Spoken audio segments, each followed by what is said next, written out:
1175페이지. 네.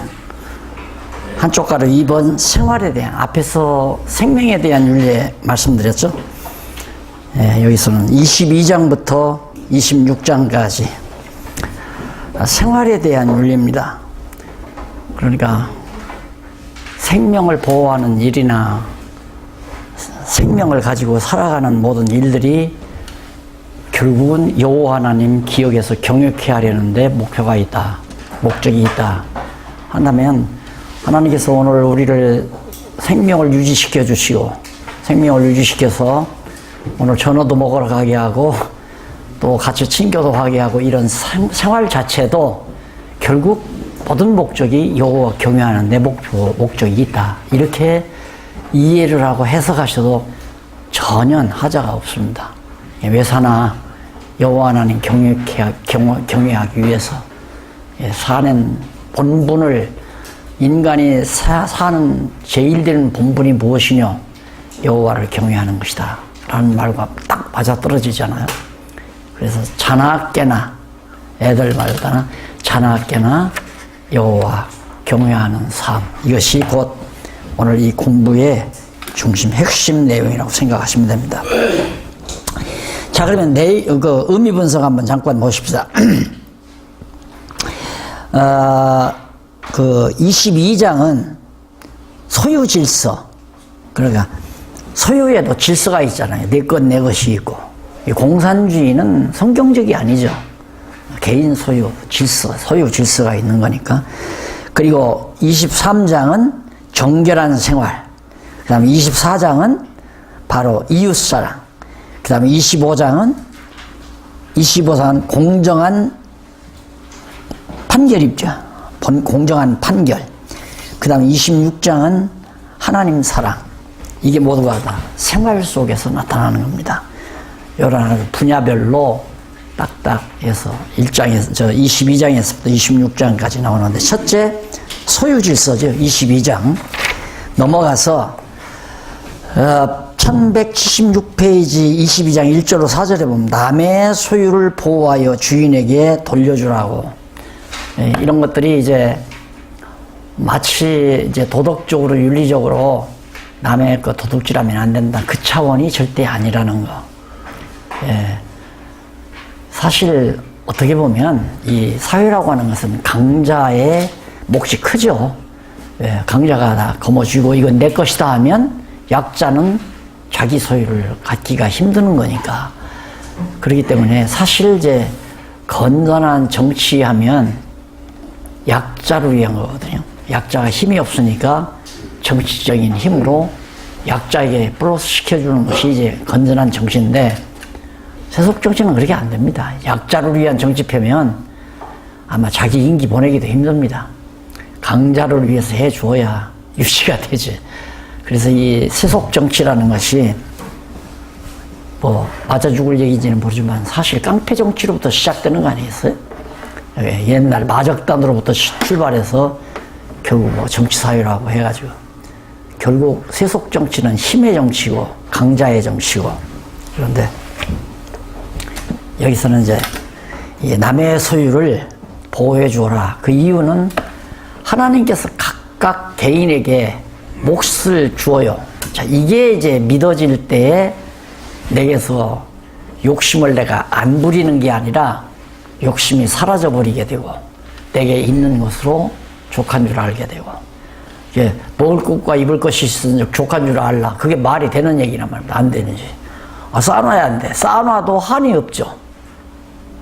그런 말 있잖아요.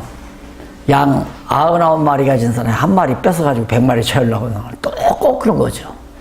현대 사회라고 하는 것도 그거 아니에요. 어떻게든지 중소기업 것 빨아가지고 대기업들이 저도 소득을 올리려고 하는, 그게 저 경제 논리니까. 그런데 성경은 그게 아니라 다 각자 하나님께서 개개인에게 주어지는 분량이 있어요. 돈도 그렇습니다. 돈도, 재물도. 모든 게 분량이 있기 때문에 남의 거 욕심 낼 필요가 없다. 그래 내가 그 비유를 항상 그 야곱에다가 비유를 드는데, 야곱은 호롤단신 맨주먹으로 사실 외삼촌의 집에 가서 삶을 시작했잖아요. 거기서 사기를 두 번, 세 번을 당하죠. 근데 상관없어요. 사기 당해도 상관없고, 도둑 맞아도 상관없고, 결국은 하나님께서 주어진 것은 내게로 온다라고 하는 게 믿어져 버리면 사람이 훨씬 더 생각이 폭이 넓어져 버리죠. 뭐 돈 얼마 사기 당했다고 해서 막 고민하고 머리 싸매고 들어놓을 것도 아니고. 그래서 이런 것도 정말 모두가 다 여호와 하나님 인정할 때, 아, 이건 내 거 아닌데. 예를 들면 여기에 지금 100만 원 뭉치가 있어요. 딱 볼 때 내 거 아니란 말입니다. 그러면 100만 원 뭉치가 떨어졌으면 일단 처음에는 딱 발로 받고 저쪽으로 둘러보죠. 누가 보나 안 보나. 안 보면 들어서 가방에 넣으려고.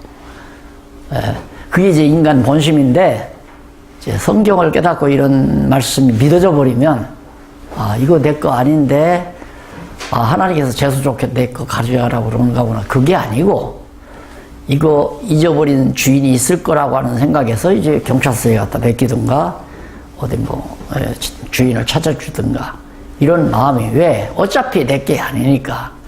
그래, 그걸 내가 가진다고 해서 내 것 되는 게 아니거든요. 내가 욕심 부린다고 해서 내 것 되는 게 아니잖아요. 그러니까 야곱의 삼촌이 돈 욕심이 생겨가지고 조카 이용해가지고 떼부자 되려고 했는데 결국엔 다 뺏기잖아요. 그게 믿어져 버려야 돼요. 그 여호와 하나님이 믿어져 버려야. 그러니까 남의 물건, 남의 소유를 보호해줘서 반드시 주인에게 돌려라. 이것도 똑같은 예를 들면 그거예요. 아들내미다. 아, 아빠 참 좋네요. 그렇지 않아도 나 용돈이 부족한데 우리 그 100만 원에서 아빠 나 5만 원만 주세요. 나 책 사게. 그럼 아버지가 안 된다. 이건 우리 거이 아니다. 주인 돌려주자. 아, 아버지 왜 그래요? 주인이 누군지 어떻게 알아 돌려줘요? 그냥 우리 가져가요. 안 된다 이놈. 그러면서 이제 애굽에서부터 또 시작하는 거예요. 이스라엘 민족의 역사를 가리키는 거죠. 이놈아, 그것이 신명기의 핵심 내용이라고 생각하면 아주 쉽잖아요. 왜? 성경을 이렇게 구조적으로 딱 왜 이런 말이 필요했고 왜 이렇게 얘기했나를 정확하게 알면 성경 해석이라는 게 그냥 술술술술 물 흘러가듯이 쭉 흘러가게 된다 이 말이에요. 그렇게 해서 여호와 경외하기를 가르치라 그 말이거든요. 앞부분에서 여호와 경외하기를 부모들에게 너희 자녀들을 여호와 경외하기를 가르쳐라. 그렇게 해놓고는 지금 가르치는 방법을 쭉 설명하는 거란 말입니다. 어린아이야 뭐 당연히 뭐 아무도 안 보고 주었으니까 내 거 아니에요? 우리가 갖다 쓰면 되죠. 이게 보편적인 상식이겠지만 아버지는 저 사람은 안 봤지만 하나님께서 다 보고 계시다. 여호와 하나님이 보고 계시다. 이거 잃어버린 사람이 얼마나 마음이 아프겠니? 그러면서 하나님께서 여호와 하나님께서 돌려주라고 그랬다. 그렇구나. 이거 가지고 가도 우리 거 안 된다. 그러면서 여호와 하나님을 의식하도록 만들어주는 거. 이것이 사실 나는 목회보다도 중요하다고 생각해요. 목사님들에게서 우선 목사님들 가정,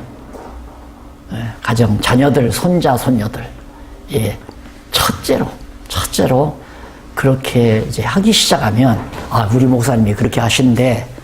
그럼 장로님이 시작할 거고, 장로님이 시작하면 권사님이 시작할 거고. 그렇게 해서 온 교회가 그런 풍토로만 돌아가게 되면, 목사님을 참 편치워, 목회하기. 협력자만 나올 거 아니에요. 그렇게 되면 자꾸 협력하는, 목사님이 하시는 일에 합력하는 일꾼들만 나온다. 그러기 전까지는 일일이 간섭해야 되고, 일일이 보살펴야 되고. 그 다음 9절로 11절. 종자나 짐승이나 옷감, 혼합해서 사용하지 말라. 종자도. 그러니까 요즘 뭐예요?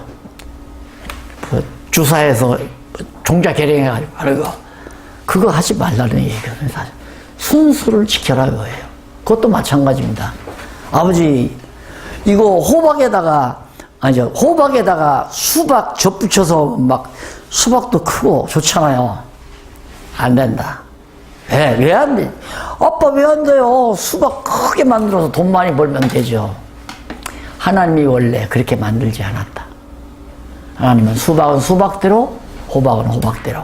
여호와 하나님께서 만드신 대로 절대 섞지 말라고 그랬다. 옷도 섞어서 입지 말라고 그랬다. 그렇게 해서 하나님께서, 여호와 하나님께서 하신 그대로 보존하고 유지하는 그런 의미로 생활 속에서 가르쳐. 입은 겉옷의 네 귀에 술을 만들어 달라고.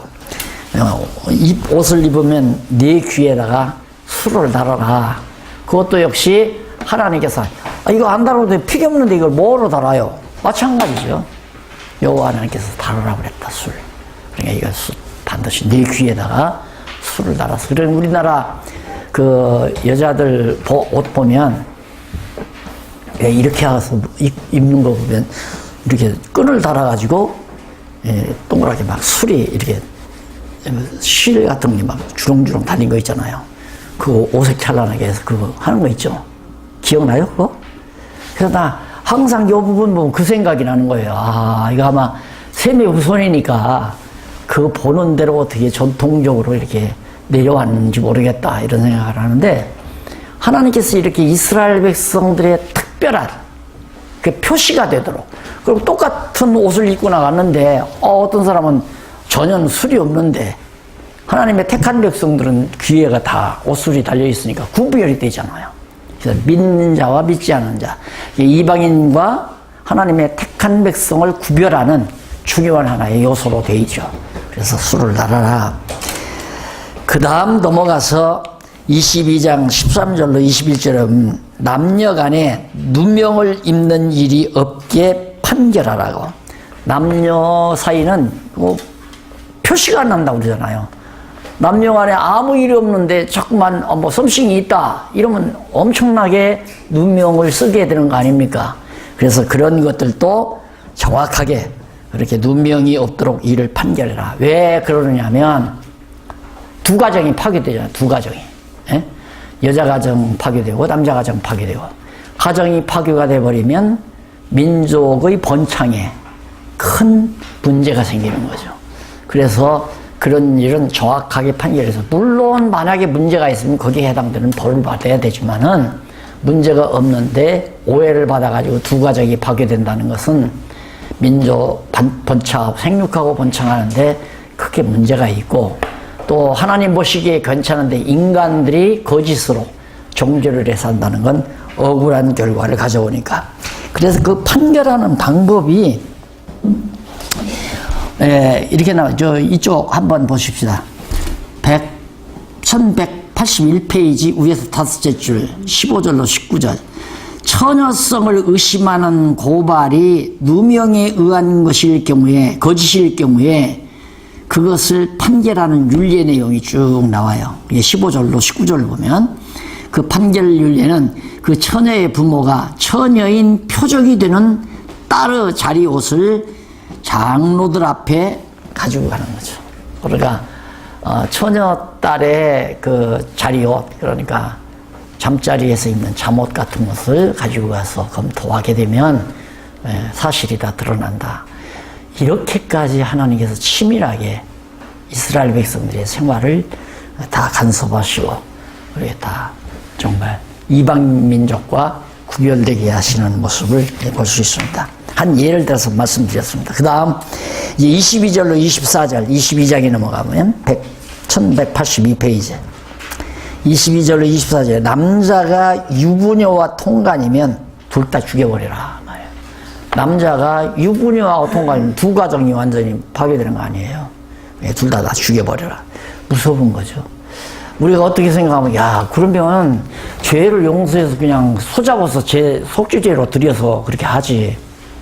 그건 왜 더울 것 같으냐면, 우리 이미 이제 구약시대에 그 다윗 왕조를 떠난 북이스라엘이 망하잖아요.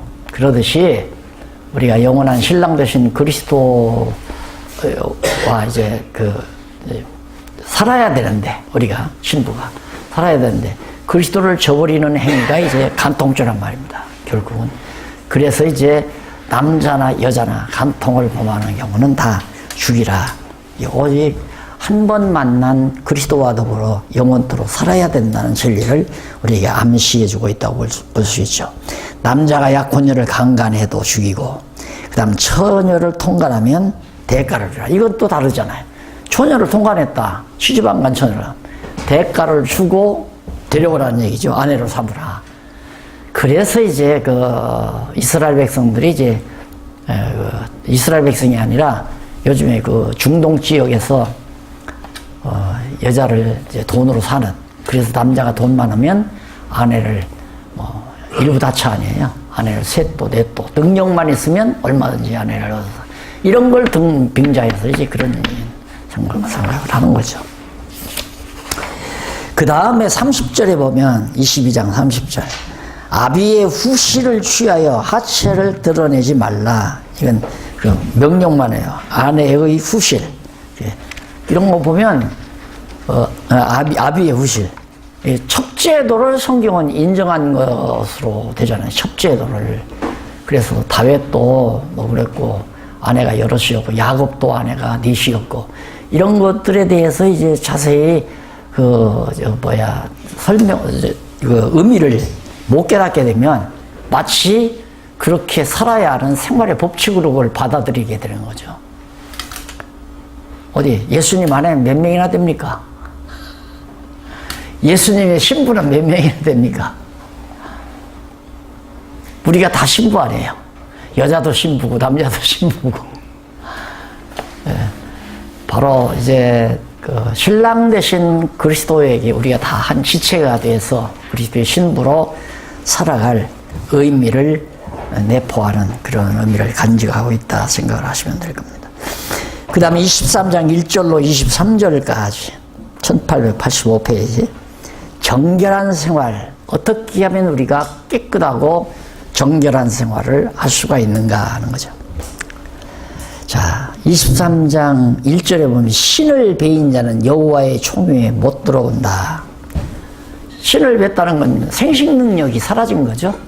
생식 능력이. 그러니까 하나님의 백성은 생육하고 번성을 해야 되거든요. 생육하고 번성해야. 그러니까 앞에서 말했듯이 일부 다처제, 야곱도 그랬고 구약시대 아브라함도 사라 외에 이제 몸종 여자를 들였다 살았잖아요. 이런 것들이 모두가 생육하고 번성하는데 의미가 있는 거죠. 목적을 두고 있는 거죠. 그런데 여기는 이제 신을 베버렸으면 생식 능력이 없으니까 이건 총회에, 하나님 이스라엘 백성의 총회에 들어올 자격을. 그래서 이걸 보고 또 이제 현대 한국 개신교 총회에서 어떤 총회, 특히 고신파에서 그러죠. 불구자는 목사 못 된다. 들어오셨어요? 네, 불구자. 그리고 총각은 절대 목사한서 안 한다. 그리고 어디 몸에 흠집이 있으면 목사한서 안 한다 이거죠. 이렇게 이제 구약 성경을 액면 그대로 모형으로 풀지를 아니하고 액면 그대로 풀다 보면 이제 정말 몸에 흠집이거나 흉터 있어도 안 돼요. 저도 어렸을 때 공차한다고 해가 무릎에 흉터가 있거든. 나도 목사들 자격이 없어. 흉터가 있으니까. 흠이 없어요. 아무런 흠이 없어야 되니까. 그런 것은 그런 식으로 고신파에서 해석하는 식으로 율법적으로 이렇게 해석해버리면 성경이 참 이상한 것이 되지는 겁니다. 2절에 보면 사생자는 여호와의 총회에 들어오지 못한다. 사생자는 누구 자식인지를 모르는 거예요. 야곱의 유다의 후손인지 유다 지파 사람인지 베냐민 지파 사람인지 모르니까 총회에 못 들어온다. 그 다음 이제 종이 도망쳐서 왔을 때 도와주고 동거하라고. 종이 종살이 하다가 도망쳐 왔으면 그 사람 잘 좀 맞아들여서 보호해 주라 그 말이죠. 그 다음 창기와 미동을 제하고. 목사님 지금 예? 페이지도 너무 넘어갔나요? 계속 이어가는데요. 죄송합니다. 네. 1186페이지 3절로 6절에 보면 암몬 모아비는 여호와의 총회에 못 들어온다. 우리 앞에 요단 동편 땅 점령할 때 이제 암몬, 모압하고 암몬하고 이렇게 해서 이 땅 여기 있잖아요. 여기가 이제 루벤 지파, 갓지파요? 갓지파하고 므낫세 반지파하고 여기 차지하죠. 그러니까 여기 다 이 사람들이 남아있다 할지라도 이 사람은 절대 이스라엘 총회에 못 들어온다. 총회라고 하는 건 이스라엘 민족 전체의 모임에 숫자에 못 들어온다 이거예요. 요즘 뭐 대한예수기장로의 총회를 말하는 게 아니고 민족 전체의 모임 속에 못 들어온다. 그 숫자에 못 들어온다. 그런 얘기입니다. 그 다음 이제 에돔과 애굽이는 3대 후에 총회에 들어온다. 이것도 또 다르잖아요. 암몬과 모압은 누구냐면 아브라함의 조카 롯이 소돔에 와서 살다가 소돔성 망할 때 롯의 두 딸이 아버지와 관계에서 나는 게 모압과 암몬 그 후손이거든요. 여기는 안 된다 이거예요. 그런데 에돔하고 애굽이는 애굽에서 종살이 했잖아요. 근데 애굽인하고 여기 에서 족속이 살고 있는 에돔 족속은 여호와의 총회에 들어올 수 있다. 또 그렇게 허락을 하죠. 에서는 누구냐면 야곱의 형아니에요. 같은 이삭이 리브가에게서 나온 족속이니까 그래서 이제 용납을 해주는 겁니다. 지금도 그래요. 순수 이스라엘 유대인들은 배ed 안 된답니다. 현재 이스라엘도 다 전향한 사람이 그렇게 많고. 그 다음 이제 그 9절로부터 14절. 출전할 때 악하고 부정한 것을 삼가하라고.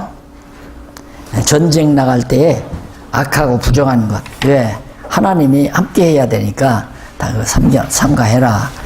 그리고 종이 도망쳐 왔을 때 보호하고 아까 말씀드렸죠. 15절로 16절. 그 다음에 17절, 18절은 창기와 미동을 취하고 그 가증한 소득을 금하라. 그러니까 창기와 미동을 취하고 그러니까 남자들을 타락시키는 창기들과 미동 이들 다 부패 요소들이니까 그건 다 없애버리고 그리고 그 가증한 소득들 전쟁에서 이렇게 가증하게 이게 얻어들였다 할지라도 그건 절대 너희 안에 받아들이지 말아라. 그래서 생활의 순수함을 유지하게 하려는 그래서 정말 이게 건덕 생활이라는 것이 참 중요하죠. 그래서 신약에 들어가 보면 일단 교회 진리로 성도들이 무장되고 그 다음에 이어서 하는 것이 생활의 진리입니다. 생활로 성도들이 이제 안정이 되고 생활로 건덕이 이루어지게 되면 강하게 되는 거죠. 아주 강하게. 그럴 다음에 이제 교회 조직이 하나하나 잘 짜여지게 된다. 이게 이제 에베소, 빌립보, 골로새, 데살로니가, 티도, 빌레몬 그 분야에 가서 이제 그렇게 딱 정리되는 거거든. 그래서 이 문제 어떤 분이요 사창가 또는 이제 미군들 그러면서 그 교회를 세워가지고 하는데 그 사람들이 그렇게 부정하게 돈을 헌금으로 받지 말아야 이런 식으로 요즘 내가 그런 얘기를 한번 드리고 있어요. 근데 그런 것과 지금 여기서 얘기하는 것과는 이제 문제는 우리가 이제 교회를 이루었을 때 교회 안에서 그렇게 들으면 안 되지만 교인들을 회개시키기 위해서 전도하는데 뭐 사창 부리면 어떻고 뭐 술집이면 어떻겠습니까? 그들이 그렇게 부정하게 벌 돈을 헌금을 해가지고 그 헌금을 받아야 되냐? 부정하게 벌어서도 선하게 쓰면 되는 거죠. 그 성경에도 있잖아요. 악한 자들이 모아놓은 재물이 의인들을 위해서 쓰린다. 여기도 마찬가지죠. 가나안 족속들이 얼마나 부정하냐. 그렇게 더럽고 추악한 백성들이 모아놓은 모든 재산들이 다 하나님의 거룩한 백성들의 소유가 돼버리잖아요. 자, 그 다음에 이제 여호와 그 형제에게 꾸이거든 어떤 이식도 취하지 말라, 이자 받지 말라는 얘기거든요. 형제에게 꾸어주면 그냥 본전만 받아라. 이제 그래서 불로소득, 이자라는 게 이제 불로소득인데 현재 경제 논리로 봐서는 이자 없이 그냥 놓으면 돈이 줄어드는 거다. 실제로는 이런 이론에서 원래 이자 제도라는 게 유대인들이 만든 거랍니다. 유대인들이. 그래서 이거 은행 이자를 통해서 이제 경제의 돌아감을 만들어가는 재간을 부리잖아요. 경제 운용의 재간을 이자를 통해서. 이자를 올리면 돈이 은행으로 모이고 이자를 낮추면 돈이 이제 생활 속에서 퍼져나가니까 경제가 돌기 위해서는 은행 이자를 높이면 안 된다.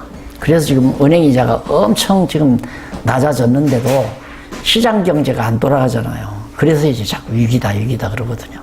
돈 있는 사람들은 자꾸 해외로 빼돌리고 땅속에 묻어놓고 이래 놓으니까 돈은 틀림없이 많은데 밖으로 안 돈다. 아무리 이자를 낮춰도 안 돈다 이 말입니다. 돈을 돌리게 되면 다 들통나니까 안 돌리잖아요. 내가 예를 들어서 1억을 가지고 있는데 1억 돈을 내가 썼다 그러면 통장에 다 나타나잖아요. 어떻게 썼다는 게. 그럼 돈이 다 들통나니까 세무서에서 다 컴퓨터 들고 앉아서 유리알처럼 들고 앉아서 당신 돈 얼마 썼구나 얼마. 누가 이 돈이 어디로 갔구나 해서 세금 다 물려드리잖아요. 근데 그 이자 형제들끼리는 이자 받지 말라. 그리고 여호와께 서원한 것은 갚기를 더디게 말라. 여호와 하나님께 서원한 것은 반드시 갚아라. 그럼 이게 얼마나 참 부담스러운 얘기입니까? 언급길에 내가 하나님이요 내가 아들을 낳으면 내가 하나님께 바치겠습니다 했는데 그 나중에 아들 낳고 보니까 바치기가 좀 곤란하니까 안 바칠 수도 있잖아요. 근데 이게 중요한 것은 뭐냐면 서원한 것도 여호와 하나님께서 서원할 마음을 주신 거고 서원대로 할 수 있는 믿음도 하나님께서 주시는 거란 말입니다. 그래서 이제 그 체제개혁에서도 그랬지만 자원한다. 내가 정말 복음 전하는 자로 내가 살겠습니다 하고 내가 자원하는 것도 소원이거든요. 그걸 소원이라고 우리 마음 가운데 소원을 주신다. 바라는 바 소원을 내 마음 가운데 줘서 그걸 하나님께 이렇게 기도하는 거 이게 다 성령의 교통하심에 의해서 되지는 거기 때문에 내가 소원했으니까 내가 이행한다는 차원에서 성경을 풀어나가면 완전히 율법주의자가 되지는 거예요. 그러니까 하나님께서 서원하도록 그래 이제 시편에 보면 서원 기도가 많이 나와요. 이제 시편 공부하다 보면 서원 찬송도 나오고 그것이 모두가 다 하나님이 하게 하시거든요. 서원하게 하셔서 서원대로 이루어 주시는 하나님의 섭리. 거기에서 이제 하나님의 백성들의 자유함을 느끼는 거죠. 내가 하고 싶은 대로 되어지니까 자유함을. 근데 하기 싫은 걸 억지로 벌 받을까 봐서 하는 건 자유가 박탈되지는 거 아니겠습니까? 그래서 하나님께서 언약 백성들은 이 가나안 땅 들어가면 반드시 마음에 어떤 소원이 올 때 소원한 것은 반드시 이루라. 그러니까 하라고 명령하신 하나님이 하기까지 하신다. 한 얘기입니다. 그 다음 23장 24절로부터 24장 22절까지 양쪽 가로 3번인데 이웃사랑입니다. 이웃사랑. 그래서 그 다음 이제 하나님 사랑도 나오지만 결국은 생활이라는 게 간단합니다. 생활이라는 게 이 가나안 땅 이제 들어가게 되면 우로 하나님 사랑, 아래로 인간 사랑. 내가 여기 있으면. 근데 인간은 이웃 아니에요, 이웃. 너나, 나나, 그나, 할 것 없이 우리 모두가 다 하나님을 사랑한다. 이거거든요. 예, 의로 하나님을 사랑하고 옆으로 이웃을 우리 몸처럼 사랑한다. 이런데 이게 이제 율법의 대강령이란 말입니다. 율법과 선지의 대강령이 의로 하나님 사랑하고 이웃을 내 몸과 같이 사랑하는 것. 그러면 우리가 지금까지 공부해 왔지만 여호와 하나님을 경외하는 마음만 있으면 내가 이 사람 땅을 내가 뺏으려고 지게소로 옮길 이유도 없고 이 사람 돈을 도둑질에 갈 리도 없고 또 이 사람 걸 잊어버린 걸 내가 도로 갖다 주지 않을 수도 없고 이 사람의 짐승을 내가 끌어올 필요도 없고 그래서 서로 이웃을 내 몸같이 사랑하게 되어지는 그래 결국은 율법이라는 게 구약시대 이스라엘 민족들의 생활이라는 것이 근본적으로 하나님 사랑하는 데서 와지는 이웃사랑입니다. 하나님을 여호와로 경외하는 마음만 있으면 서로 사랑하게 되죠. 우리 예를 들면 우리 이렇게 공부하다 보니까 우리 이 목사님 며느님 오늘 떡 해오잖아요. 네? 오늘 떡 해온대요. 1시 반에. 그게 이웃사랑의 표현 아니겠어요? 쉽게 말하면. 네? 떡 왔다는데? 보통 먹어야지. 오늘 오는 거 아니야? 아, 지금 왔어요. 왔어요? 네. 아, 먹자고? 예. 아, 이제 5분 더 하고. 꼭 이제 2시까지만 하라니까. 안 하면 혼나. 2시에 출발입니다. 좀 일찍. 아, 그래요? 그러면 뭐 그만해야 되겠네. 그럼 이웃사랑 다음 시간에 하도록 하도록. 네, 감사합니다. 제가 기도할까요? 네, 기도하십시다. 자비하신 아버지 하나님, 감사합니다. 몇 달 전만 해도 전혀 얼굴도 모르고 사귐도 없었고 서로가 우리들 모르는 사이였습니다. 말씀 안에서 몇 달을 지나고 나서 우리가 서로 그리스도 안에서 또 여호와 하나님의 은총 아래서 형제가 되고 동역자가 됐습니다. 서로 내 몸처럼 사랑하고 위해하고 또 보호하면서 여호와 하나님 경외하는 아름다운 삶을 살아가도록 인도해 주시옵소서. 예수님 이름으로 기도드립니다. 네. 감사합니다. 네.